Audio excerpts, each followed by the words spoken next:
Ms. Legalista here. Thank you for joining. I want to talk about Do Not Pay and this action that's being taken against Do Not Pay. If you've never heard of it, I'm going to do a longer video on it, but I want to sort of give you an overview of what happened with this so-called world's first robot lawyer, okay, that was supposed to advise you and give you information. Just let me go ahead and jump into this so that you can see what happened and why the Federal Trade Commission is coming after Do Not Pay. It's an app that you can download to help you with some of the legal issues that you may be running into.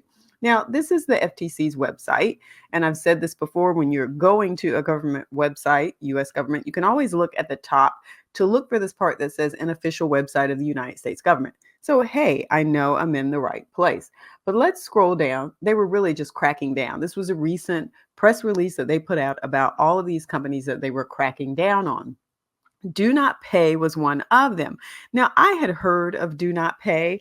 I had sort of checked it out to see what in the world it was doing and what was going on.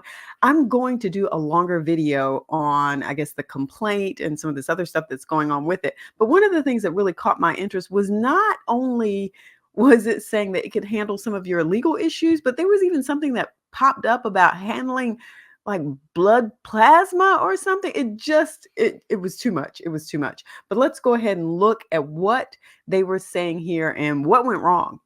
It says the FTC is taking action against Do Not Pay, a company that claimed to offer an AI service that was, quote, the world's first robot lawyer.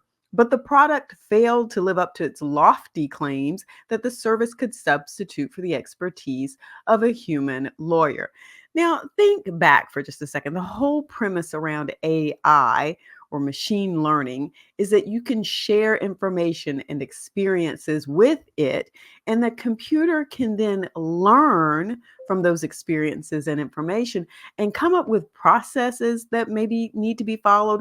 It can come up with documents and how those documents need to be written. It can come up with statements and scripts, for instance, for a YouTube channel.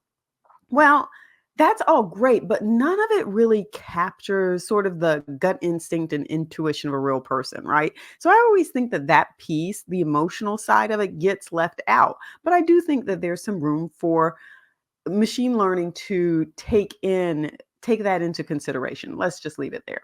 All right, according to the FTC's complaint, which like I said I'm going to go into in another video, Do Not Pay promised that its service would allow consumers to sue for assault without a lawyer.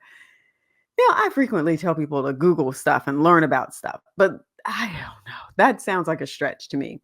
And, quote, generate perfectly valid legal documents in no time, and that the company would, quote, replace the $200 billion legal industry with artificial intelligence. Does anybody believe any of these things? There's something called puffery, okay? It is a distinction from something called fraud and misrepresentation. So, fraud and misrepresentation, you're out there, saying, hey, I'm going to tell you, you can, if you get in my program, you take my courses, you too will be able to, grow a business that brings in 2 million income, whatever. They're making all of these representations and they know none of it's really true. That's different from puffery and saying, hey, I'm one of the best in my industry. You're like puffing yourself up. Usually not considered fraud. Okay. So when you sit here and say things like generate perfectly valid legal documents in no time, you're setting a standard that's a little bit more objective instead of just saying, well, hey, we're the best at what we do, which is different from saying, there are not going to be any problems with this. It's going to be valid and it's going to be perfect. When is anything ever perfect? I just don't know of anything that's ever perfect. Things are done really well. But yeah, in this last part, replace a $200 billion legal industry. It's never going to be replaced. Some people are never going to want to use a computer or an app or a robot to do that kind of work for them. They want to talk to people. They want to talk to people. Some people still want to come to your office. Okay. They're like, I don't want to do the virtual thing. I need to sit down and have a conversation with you and tell you what happened. That is how some people feel. So then it says, Do Not Pay, however, could not deliver on these promises. Well, what did you expect? The complaint alleges that the company did not conduct testing to determine whether its AI chatbot's output was equal to the level of a human lawyer, and that the company itself did not hire or retain any attorneys. So the interesting piece is they're putting all of this stuff together and saying, oh, we're going to be better than lawyers. We're going to do this so that you don't have to have a lawyer, but we're never going to talk to any lawyers, I guess, or retain or hire any, is what they were saying here. So again, just machine learning. This is what they're using to provide this service to people. The complaint also alleges that DoNotPay offered a service that would check a small business website for hundreds of federal and state law violations based solely on the consumer's email address. Now, I'm telling you, I can't wait to look at this complaint because the number of things that this app said it could do, that right there should have given you some pause. It really should have. This feature purportedly would detect legal violations that, if unaddressed, would potentially cost a small business $125,000 in legal fees. But according to the complaint, this service was also not effective. Let's scroll down here and see what else was going wrong with this thing. DoNotPay has agreed to a proposed commission order. In other words, okay, can we settle this? Settling the charges against it. The settlement would require it to pay $193,000, provide a notice to consumers who subscribe to the service between 2021 and 2023, warning them about the limitations of law-related features on the service. The proposed order also would prohibit the company from making claims about its ability to substitute for any professional service without evidence to back it up. So let's talk about these few things here, because this is really the basis of this. What do they have to do now that the FTC has said, hey, you're in the wrong? Pay $193,000. On the grand scheme of things, that is pennies. That is nothing. That is so little as to be, we're just going to give you a slap on the wrist because we just think you need to fix a few things. Okay?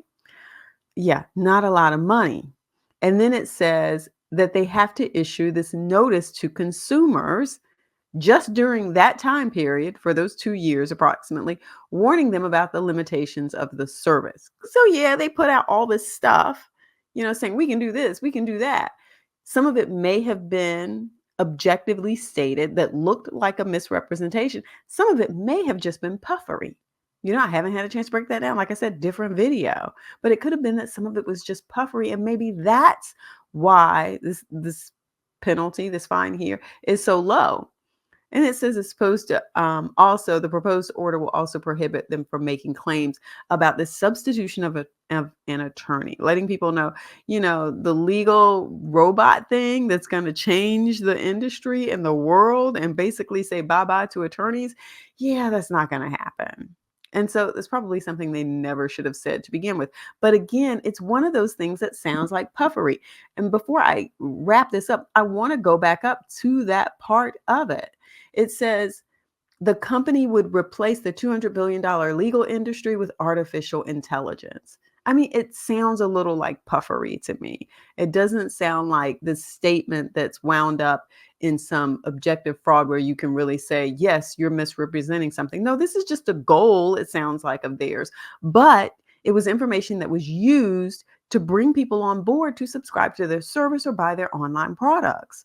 Download the app and use those features with the understanding that, hey, I don't have to have an attorney. And this is the wave of the future. This is the wave of the future. Look, we're going to replace a $200 billion industry. Well, I'm here to tell you that I just don't think that's going to happen. There are some industries that get replaced, and there's some that just sort of pivot entirely. I think this is going to be a big pivot. I've already seen a lot of that. But are you going to replace those sort of sit down conversations that some people want to have? No, you're always still going to have those people that want that. So here's the overview. This is what happened. And again, part of the reason that I share this is not just so that you will be thinking about DoNotPay. Like, I'm not ever downloading that app. I'm not going to use that. But it is to think about it in terms of other apps that you use, other online subscription products and services that you may pay for, and how is it set up? What are they saying? How are they using artificial intelligence? What are they saying they're going to be able to do? Have they actually hired and retained people to review that these products and services do what they intend to do? So it's a bigger picture to think about when I go in and just talk about, just one company, because it could be a practice that applies to a whole lot more.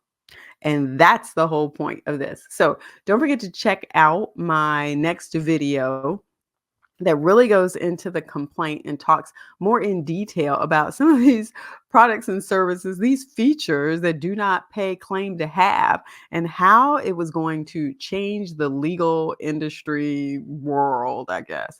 Don't forget to give the video a thumbs up and don't forget to subscribe. Mwah. Peace.